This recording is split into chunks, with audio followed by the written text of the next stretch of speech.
morning. May bukas ka lang. Okay? Salamat sa Ginoo nga gitaan patag. Lain nga kagayunan no sa pagdahil niya kita. Kung nag-iingon sa Lamentation 3:23 na tapos 24 nga they are new every morning, great is thy faithfulness, no? Ang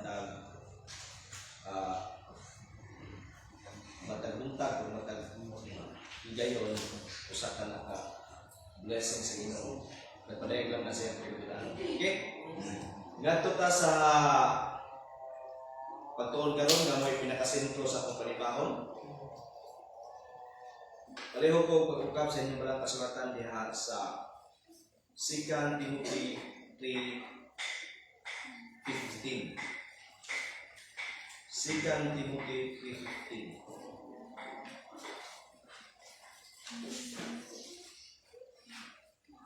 2 Timothy 3:15.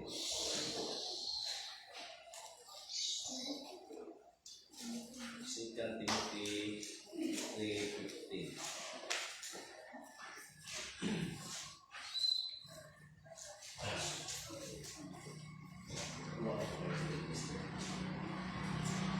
Sikan Timothy 3:15. Ang basahon nagaingon ang pulong sa Ginoo diri. Nasayod ka nga sukad sa imong pagkabata, nagbasa ka na sa balaang kasulatan, kini maoy nakahatag ka imong kaalam o naghatod ka imong ngadto sa kaluwasan pinaagi sa pagtuo kang Kristo Jesus. Okay, ingon kini sa English sa King James Version. Ingon kini dinhi and that from a child thou hast known the holy scriptures, which are able to make thee wise unto salvation through faith which is in Christ Jesus. Magaputa, amahan ng ito, takna sa kabuntagon. Salamat Ginoo sa luwes kinabuhi ng pinatag. Salamat po sa amahan ng ito sa dugang kalikon sa panglawas ng angkon karon. O kabos ng Ginoo, salamat sa nindot matahong kabuntagon, matahong nindot nga kagayon ng gihatag. Nindot tinitingod kay nagpadayag lamang kini nga dula po mi kagayon sa padayon sa paglalakad.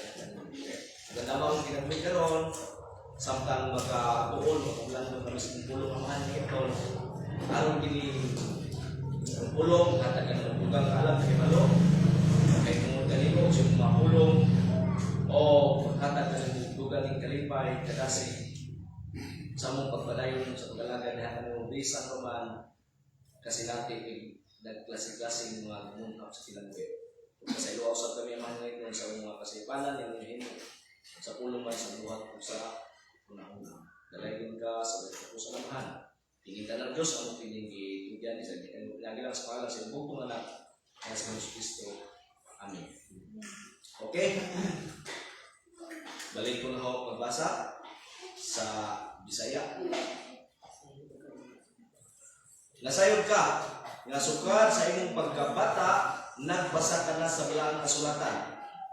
Kini maoy nakahatag kanimong kaalam ug naghatod kanimong ngadto sa kaluwasan pinaagi sa pagtuo kang Kristo Jesus. Ingon kini sa English Version, and that from a child thou hast known the holy scriptures, which are able to make thee wise unto salvation through faith which is in Christ Jesus. Okay?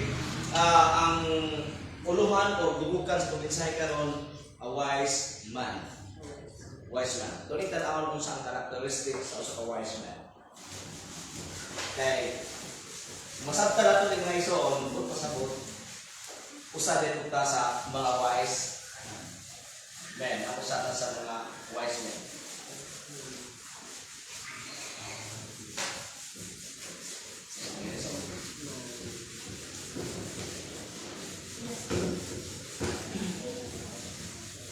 Okay, wise man, a wise man. Wise man. Yan. Wise man. Second Timothy 3:15. Okay. Wise man. Okay. Ato nunuan mga igsoon nga pag iyong wise man, natural, doon na siya wisdom. Kaya di man ka matawag kung wise man kung wala kay wisdom. Muna ang wise man, doon na siya wisdom. Apan ato usab duman nga doon ay klase, doon ay duha klase sa wisdom. Okay no? Ang wise man, doon na siya wisdom. Kung ato duman nga doon ay duha ka klase sa wisdom. No? Two types of wisdom. Natural akong tanaw ng isang contrast ni ini. Manang two types, kung kitong tanaw ng isang contrast ni ini nga tinuod na wisdom, kung sabta na to, ang tinuod na wisdom. Okay? Ang wise man, doon na siya wisdom. Kaya di ka matawag ng wise man kung wala kay wisdom. O ato sa duman nga ang wisdom doon ay duha ka klase. Number one, doon ay gitawag ko worldly wisdom. Okay, wisdom gihapon siya, pero worldly. Ay kaduha, unsa man? Doon na siya godly wisdom. Okay? Mga naging kaniya, ang wise man, doon na siya wisdom. O ang wisdom, duha ka klase, doon na gitawag og worldly wisdom o godly wisdom. Apan ang pangutana, unsa man ning worldly wisdom, pastor? Okay. Ang worldly wisdom, okay, it is a kind of wisdom that comes from the world. As you pray, worldly wisdom. No, it is a kind of wisdom that comes from the world. Bisaya pa kung sa kini ka klase nga kaalam o kahibalo nga gikan sa kalibutan. Buot pasabot ang iyang alam nagsukad sa kalibutan. Buot pasabot ang iyang utok giumol sa kalibutanon nga kaalam. Gitawag sa worldly wisdom. It is a kind of wisdom that comes from the world. Kini godly wisdom, it is also a kind of wisdom that comes from the word. Dili world. That comes from the word. Buot pasabot gikan sa pulong sa Ginoo. Buot pasabot ang godly wisdom, usa kini kakaalam o kahibalo diha sa usa ka tawo nya kini kakaalam kahibalo nagsukad diha sa pulong sa Dios. Gitawag sa godly wisdom kay kana kakaalam kana ka wisdom nagsukad sa pulong sa Dios. Lahi sa worldly wisdom, nga kanang worldly wisdom nagsukad sa kalibutan nga pangutok. Ang godly wisdom nagsukad ang kaalam diha sa utok sa Dios nga nakapatik diha sa balaang ka sulatan. Sa ato pa, kung di mo kalitanaw ng worldly wisdom, gikan kini sa natural man.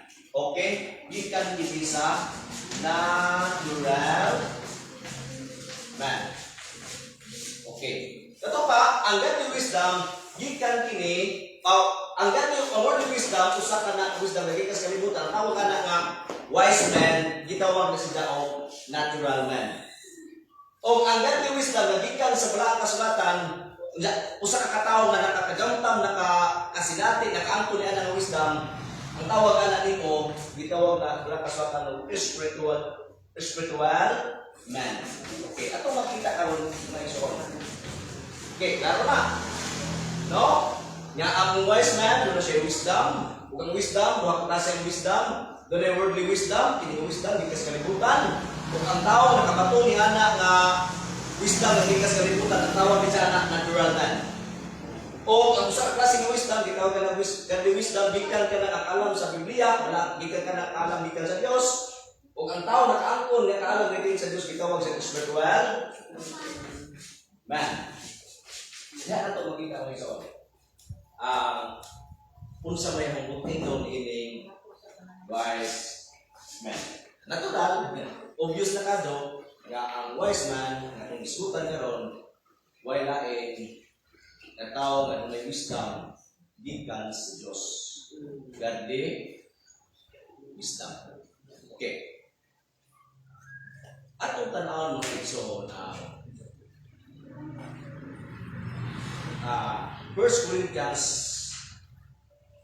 1:24 to 24. Tanaw sa ito ha. 1 Corinthians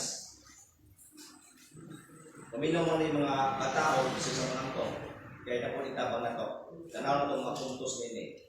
Tanaw ito, 1 Corinthians 1:14 or 2:14. 2:14 kuno na ha.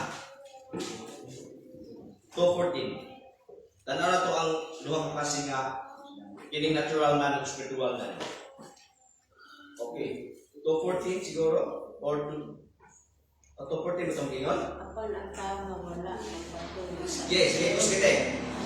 Apan ang tao nga wala magbaton sa espiritu sa Dios dili makadawat sa mga agasa nga gikan sa espiritu sa Dios. Dili gayud siya makasabot niini og binuang kini alang kaniya kay kini matugkad man lamang sa espirituhanong pamaagi. Okay, klaro na. Ato pa, hindi pa naman sa duha ka kasi wisdom, doon ay gitawag og worldly wisdom o godly wisdom. Ang worldly wisdom, tao nga na, no? Ang tao nga nakaangkon sa worldly wisdom, gitawag sila og natural man. O ang tao nga nakaangkon sa godly wisdom, gitawag sa spiritual man. Tanaw na to ang kalainan sa spiritual man o spiritual man o natural man. Giingon ko na sa Bisaya og ang tao nga walay espiritu sa Dios. Kato pa, ang tao nga walay espiritu sa Dios, gitawag sila og natural man.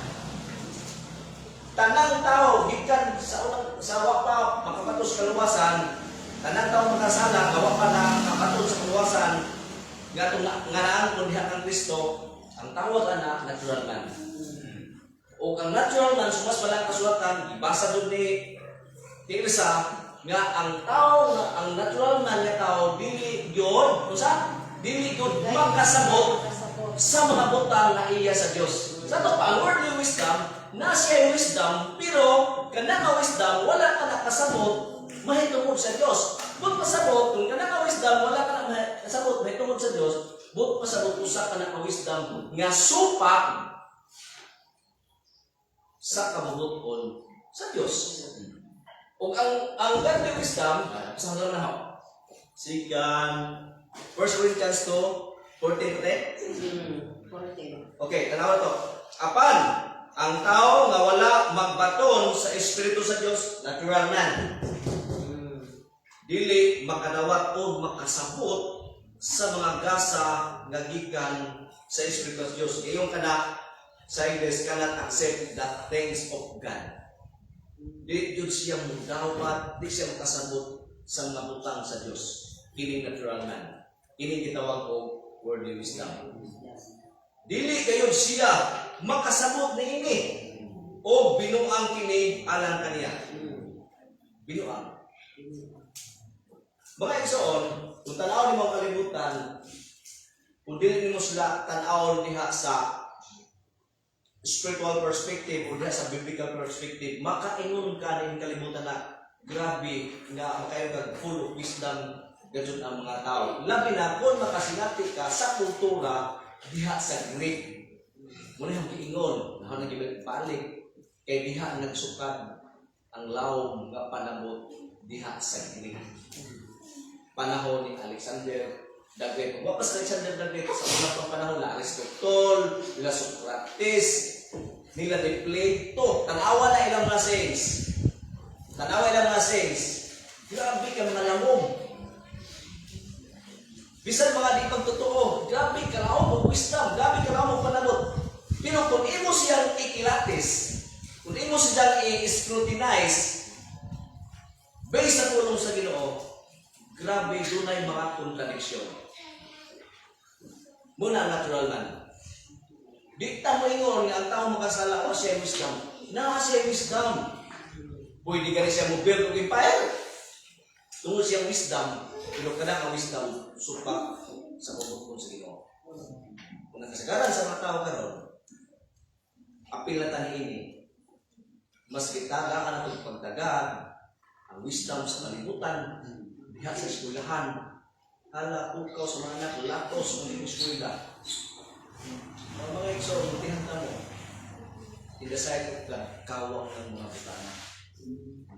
Nga naman, nabi ko kung kaingon, tungkol kay eskwelahan, nagtudlo, di man tanan ha, pero kasagaran sa eskwelahan, nagtudlo sa wisdom from the world. Panamitan, limitan rin ako.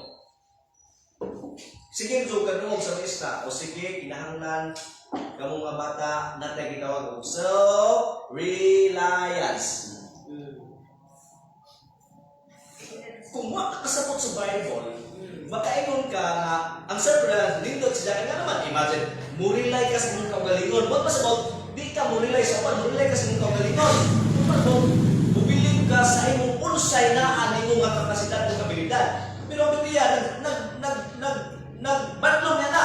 Ingon ang Biblia, trust in the Lord with all your heart and lean not on your own understanding. Ingon ang Biblia, saling sa Diyos, di mo, mong pagkatao, ayaw pagsalig sa imong kaugalingon. Ingon ang Biblia, ang tao nagsalig sa tao. Nagsalig ka sa tao, nagsalig ka sa imong kaugalingon, siyempre tao ka. Ingon ang Biblia, tinunglo sa Diyos. Ano ang self-reliance? Kung tanaw nimo sa worldly perspective, nindot siya. Kung tanaw nimo sa biblical perspective, supak siya sa Diyos. Muna gayon na sa post nga, self-reliance is a form of idolatry. Ano naman, mag-relay naman sa pagkalingon. Pag mas buti ka mag-relay sa Diyos. Which is wrong. Na yung mga bata, nakahibalan na ako. Pastor, di ka dito sa unggoy. Wak na. Lupag na. Dahil na po i-giingon diha nga kanang sa eskulahan. Believe in yourself. May na. Love yourself. Usapan na ni ang hisgutan. Kanang do your best and God will do the rest. Naday. Maghuwat kang Ginoo sa imong best. Dapat di na ka mo wala i-best mo sa kung tama ang Ginoo sa imong kinabuhi. Diha pa lang sa eskulahan. Mana. Mabitaw. Nagmato na yung bata eskulahan.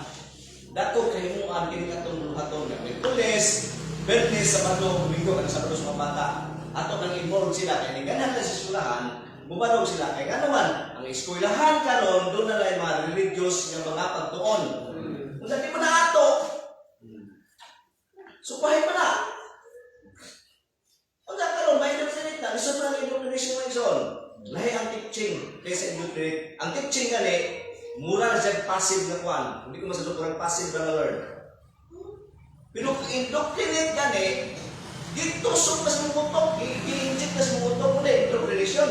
May indoctrination, indoctrinahan mo. Iso pala. Wala nga, walang giingon, nga kining godly wisdom, worldly wisdom, nindot siya paminawon. Kaya nga naman, makahatag siya o nindot na dagat sa kinabuhi ng kalimutan na, pero kung imong susigon ang worldly wisdom, diha sa godly wisdom, diha sa kulong sa Ginoo, perfect kasumang.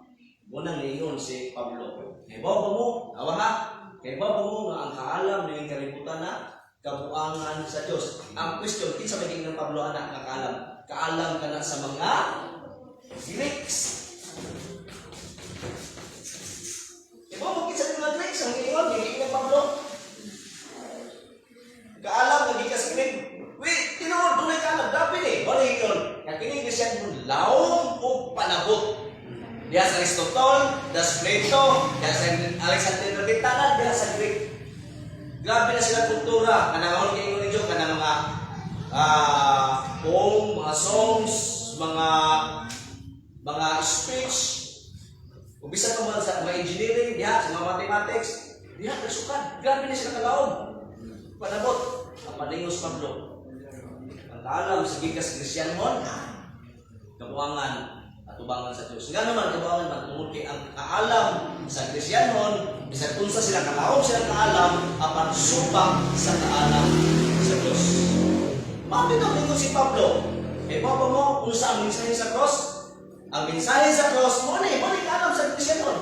Ang mensahe sa cross, kabuangan sa mga nangalaglag.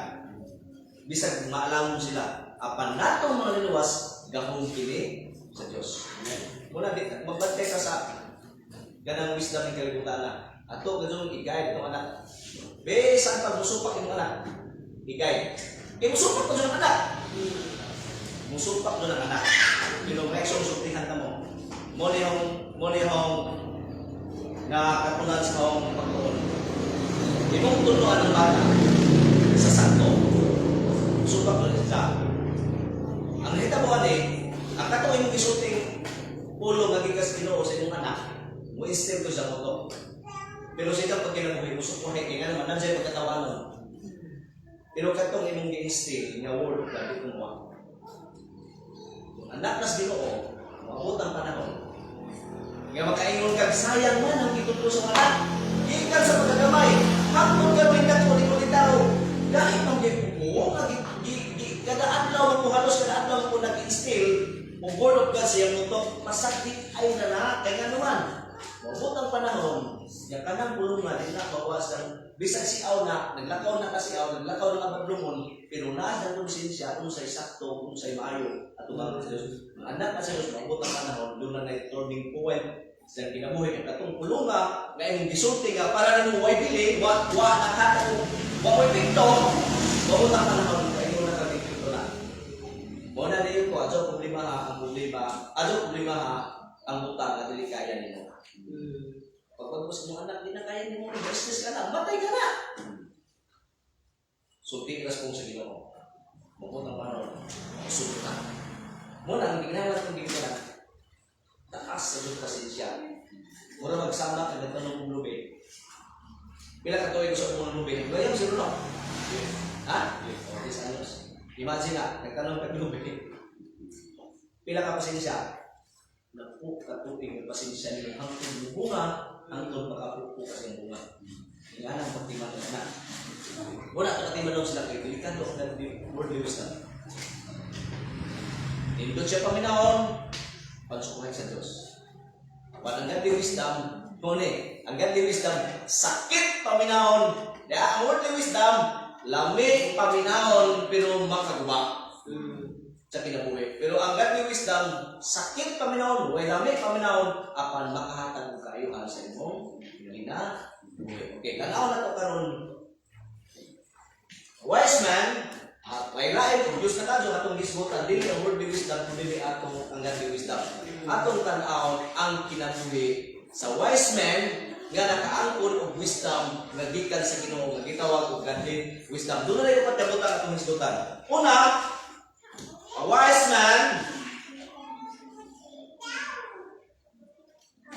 man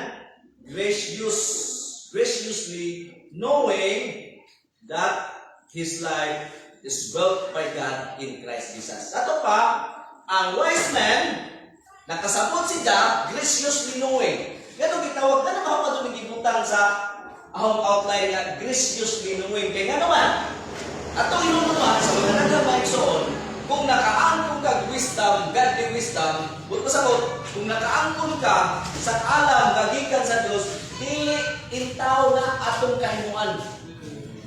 Kaya nakasabot ka mahitungod sa Diyos, nakasabot ka siyang pagturunan, nakasabot ka kinsa sila, nakasabot ka kinsa katubangan sa Diyos, kanang kaalam nga imong nasabtan nga gikan sa Diyos, dili na gumikan kay bright ka, dili na gumikan kay maalamon ka. Nakasabot ka sa pulong sa Ginoo, tunod ka na sa grasya. Therefore, ang atong pagkasabot, ang atong pagkaton sa pulong sa Ginoo, grasya na. Mo na mahang giingon diri sa mga poets, dajoy graciously knowing. Okay, a wise man graciously knowing that his life is built by God in Christ Jesus. Ang taong maalamon, ang taong dunay kahibalo, no? Nagkahibalo nga gikan sa Diyos, nakasabot siya nga ilang kinabuhi gitukod o gipundang diha ni Kristo. Mo na wise man. Ano man, tanawa lang nas kalibutan karon. Puno sila kaalam kahibalo, pero ang ilang kinabuhi wa na pahimutan ni Kristo. Muna yung giingon nga, life without Christ is nothing. Wa, gadyon na. Mura na sa kaalisingaw sa aso sa dinungang. Diyan mawa, kung sa utway bili. Ang kinabuhi nga wala nakapundar o ang kinabuhi nga wala diha na usa kang Kristo, usa ka kana ka kinabuhi nga kawang sa tanang kakawangan. Muna, a wise man, nakasabot siya, graciously, kaya pinadisgrasya, nakasabot siya nga yan kinabuhi, nakatakdo, nakapahimutan diha kang Kristo. Hindi na kanindot niya, diingon pa doon sa Biblias kung di ba sa sukad sa imong pagka bata from a child na sayod na kasi kumaturan. Dabi no? Sa ato pa din leksoon, hindi ka itong pagtulog sa bata. No? Diha sa pulong sa Ginoo, dili kay dako na, dili gikan sa iyang pagkakamay. Sa ito pa, usay punto, dakong papel ang maginiganan sa iyang anak. Muna yung pinakapunto. Kaya kini si Timoteo may gisultian ni Pablo nini. Gitunduan na siya inahan o gitunduan na siyang lula. Gamay pa gitunduan na kayang maginiganan mga kaanan. Kasapang Hudyo man iyang Hudyo ang iyang lula o iyang nanay. Kaya ang tatay ni Timoteo mas do Kristiyanon. Gitunduan na gamay pa. Sa na nakakon ang si Timoteo gikas sa bata pa siyang lula, siyang mamang siyang lula. Iya majong na sinati sa kinabuhi si Pablo. Motong dito na gidufrinahan ni Pablo. Muna nakasapot si Timoteo unsa iyang kinabuhi at ubangan sa Diyos. Muna si Timoteo nakabatol siya kaalam kagikan sa Diyos. Muna nga kaalam gikan sa Diyos, dili naman si Timoteo bisan pa magkanatong resignatunggan nga ang kaalam kagikan sa Diyos magpasabot kanimo nga imong kinabuhi di ay gitago o gipahimutan diha ni Kristo. Therefore si Kristo ang ato kinabuhi. Mo na wise man. Daghang mga wise men, pero sumpak sa Ginoo talaga yung mga adiyes. Uyaw na sila makaalam. Basahon nila nakaalam, grabe sila mga nindot. Gajod, nindot mo. Usay naman okay, mapilit ang quotation niya nindot. Wow, kiningan nindot na quotation. Pero ang nagsuwat dahil na ang quotation, tao na yung umupo sa Diyos.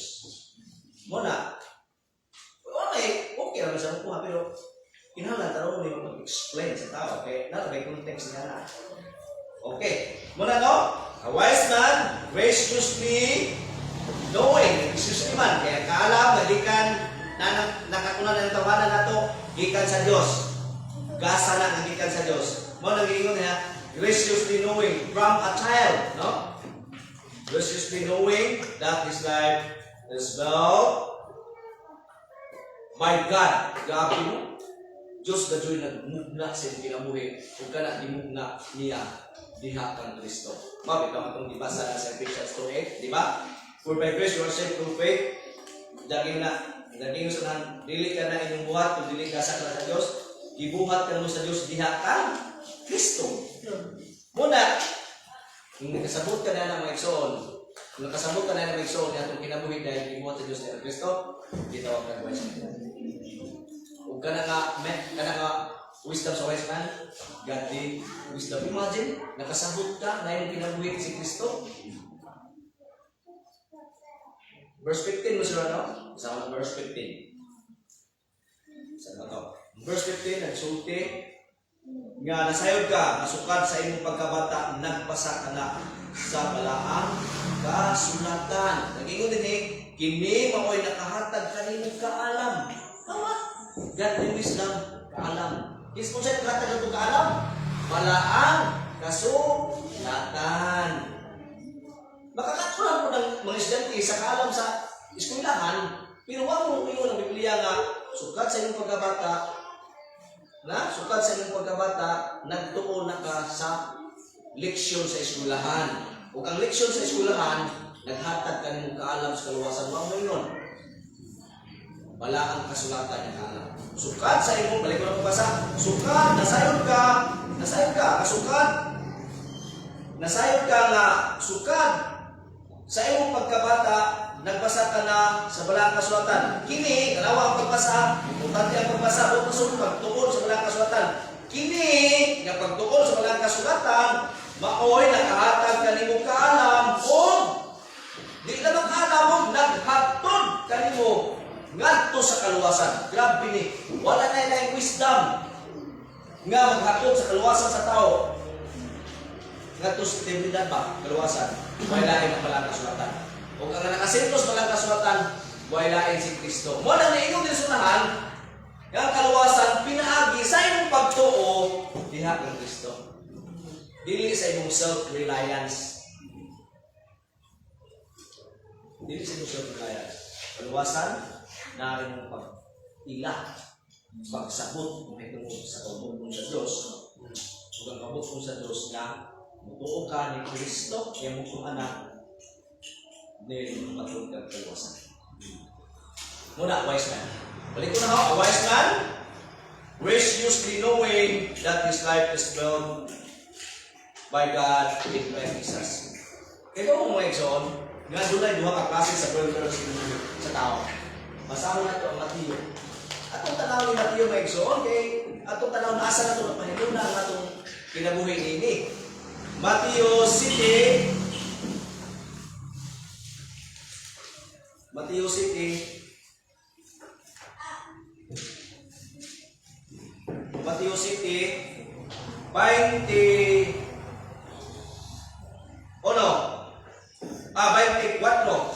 Ang basahon. Mateo City, paminawan din dyan yung mga bata, mga igsoon. 24. Busa, ang tanan nga nakadungog sa akong gisulti o sa pulong, o nagtuman nini, may sama sa usa ka maalamon. Maalamon nga tao nga nagtukod sa iyang balay diha sa ibabaw sa bato. Sa dihang mibundak ang ulan o ang baha o mibaha ang mga suba o ang hangin mihapak o mikuso-kuso niadtong balaya.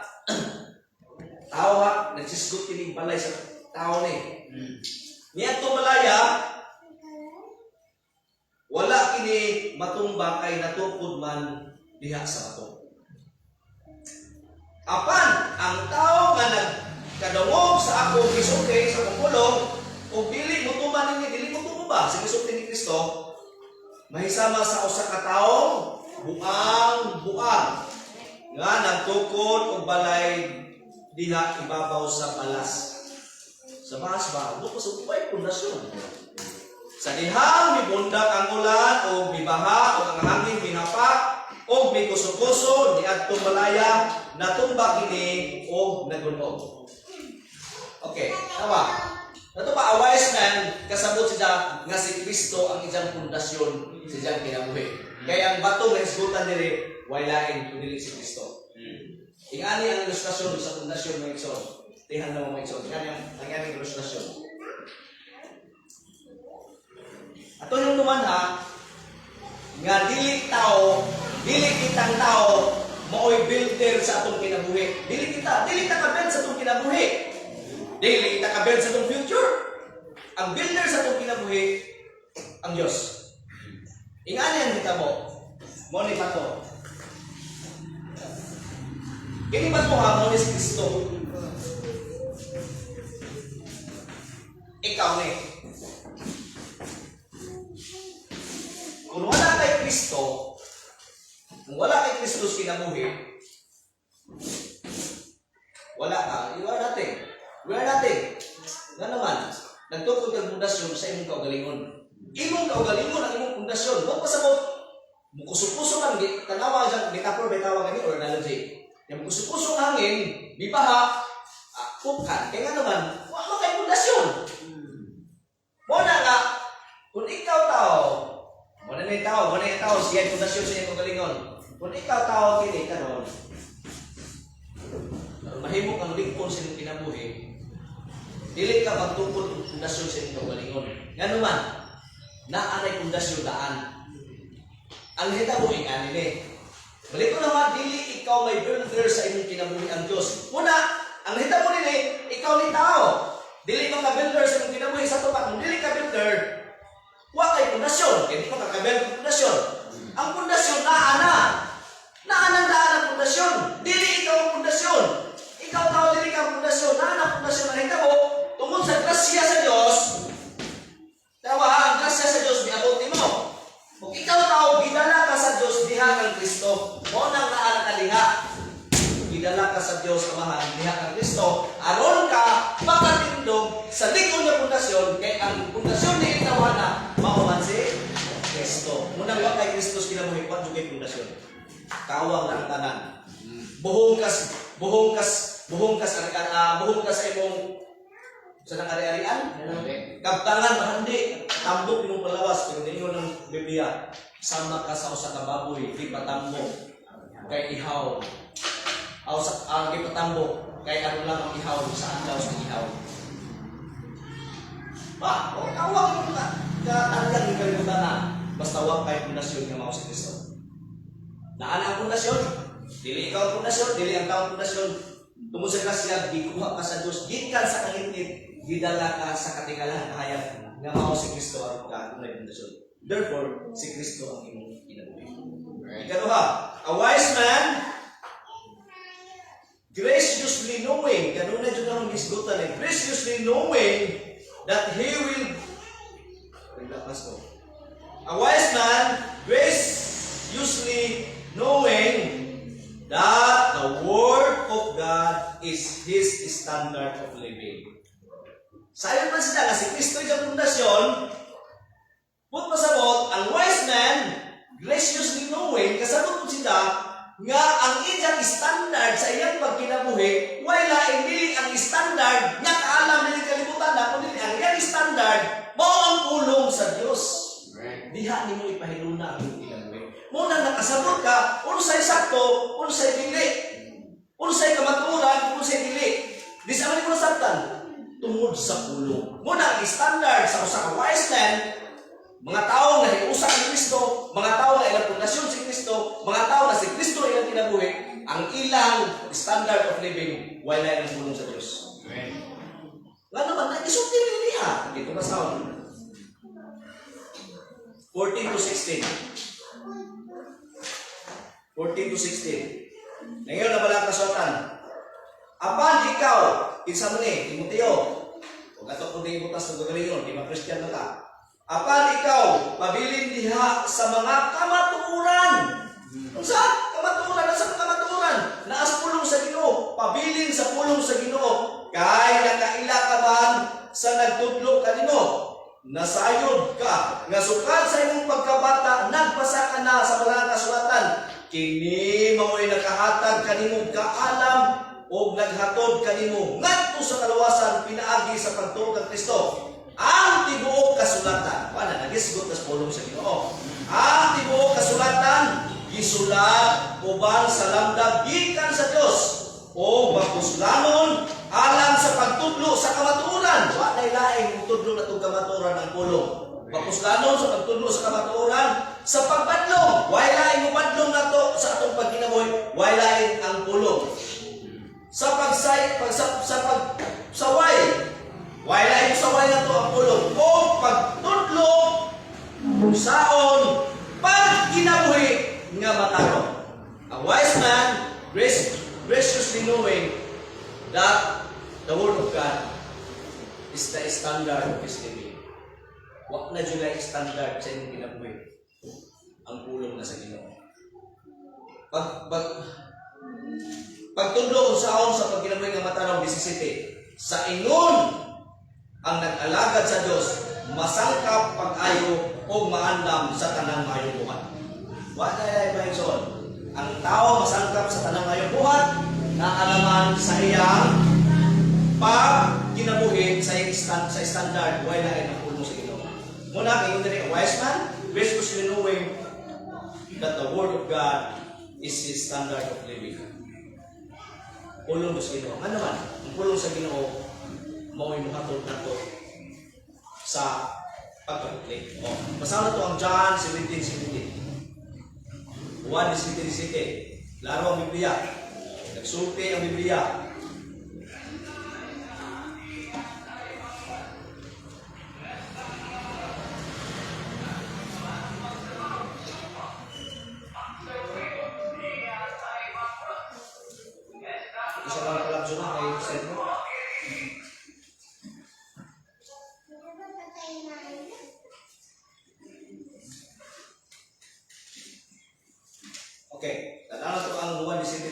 sa Antonio.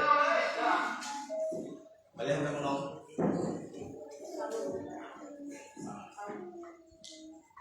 Okay. Disite. Ngayon ang pulong sa Ginoo.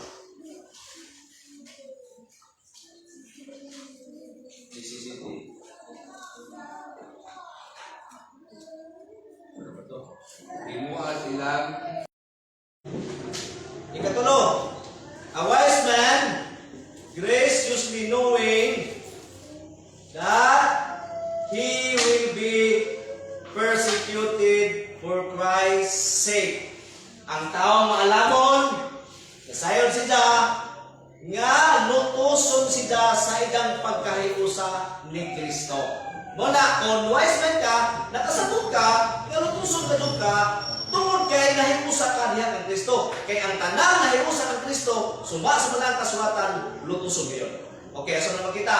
Atong basahon ang verse 12. Okay, ino ng verse 12. 2 Timothy 3:12. magapo. Okay, naingon ang balang kasulatan.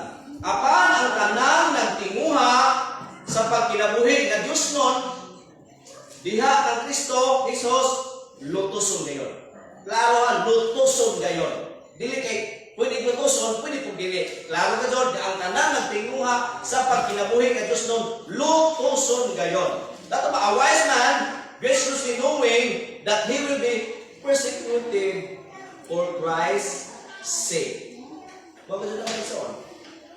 Naiusan ng Kristo, ayaw na pagdahon, di ka lutuson. Lutuson na juga. Kisa mo lutos mo ang mga natural man. Kisa natural man, bukay ang tao nga dunay worldly wisdom. Lutuson na juga. Ingon ni si Pablo nga, sama kami sa mga karnero, no? Sama kami sa mga karnero nga, sama kami sa ihawnon nga karnero nga nagtungaw sa kamatayon matang adlaw. Munang si Pablo gilatigo, si Pablo gibuno, si Pablo gipriso, si Pablo nakaangkon sa tanang kasakit. Mga paglutos. Unsay hinungdan tungod sa iyang pagkayusa dilakang Kristo. Una, nagkato sa kamekson. Di naka magunahon ng litalutuson. Ito sa kita. Okay. Last. A wise man, graciously knowing that he may be perfect. Awa. He may be perfect, truly furnished unto all good works until the day of Jesus Christ. Okay, ang wise man, nasayon siya, ngayon sa iyang pagkinabuhi, usa ka na kapag kinabuhi, nga nagapadayon sa pag-ilan diha kang Kristo tungod sa grasya sa Dios. Ug ingon diha, nga nasayon siya nga ang iyang pagkinabuhi nga tarong buhat na sa Dios hangtod moabot si Kristo. Wala ang atong pagkinabuhi, ang atong pagkamulutayon sa atong pag-alagad sa Ginoo, dili na itong kahimuan kini ta kalahutay. Tungod sa grasya sa Dios, makalahutay ta. Naman ang ingon nila nga, a wise man graciously knowing that he may be perfect, truly furnished unto all good works until the day of Jesus Christ. Ingon kini sa 16 o 17. Sa ingon ang nag-alagad sa Dios masangkap. Kaya mo masangkap? Naana. Masangkap o maandam sa tanang maayong buhat. Muna'y gamit sa pulong. Masangkap ka, maandam ka sa tanang maayong buhat. Kanus aman ka kutog maghimo maayong buhat until the day of Jesus Christ. Ingana ang wise man. Kasabot siya nga, bakit mo sa kagalingon sa paglahutay, apan tungod sa grasya sa Dios, makapadayon ko sa pagkinabuhi, sumala siya kaubuton, hangtod kini, no, sa pagbalik siya magpumanang. Mao ni karon koreksyon ng wise man. Ang wisdom sa wise man naas pulong sa Ginoo. Ug ang pulong sa Ginoo mo ni ang gitagot-tagot karon. Kay nakasod ni sa usa ka chapter ang gitagot-tagot. Wa sa eskwelahan. Ang wisdom sa eskwelahan katabang muna sa imong pagkinabuhi, sulod sa buhok ng panahon ni kalibutan na sa pagkaon, sa pagtrabaho, usa pa ng mga Paandoy sa kinabuhi ng kalibutan na pandili ka na muhatod ngadto sa kinabuhi na walay katapusan. Muna mga igsoon, isa marin na ho. A wise man. Una, a wise man was usually knowing that his life is built by God in Christ Jesus. Number two, a wise man graciously knowing that the Word of God is his standard of living. Ikatulo, a wise man graciously knowing that he will be persecuted for Christ's sake. Last, a wise man graciously knowing that he may be perfect, holy, furnace, unto all good works until the day of Jesus Christ. Kung mahirap ang pumexor, namotan ito nasabtan, kung ato nasabtan, usa ka wise man, na kanayang wisdom, ika sa Diyos. Pagkampo kaamahan na rin ko, salamat Ginoo sa imong pulong, inaot ko Ginoo, mga pagkampo, kamahatan na rin yung kalipay, dugang kalipay sa mga padayon ng paglalagay. Dalay ko ka sa katapusan naman sa pangalan ni Jesus. Amen.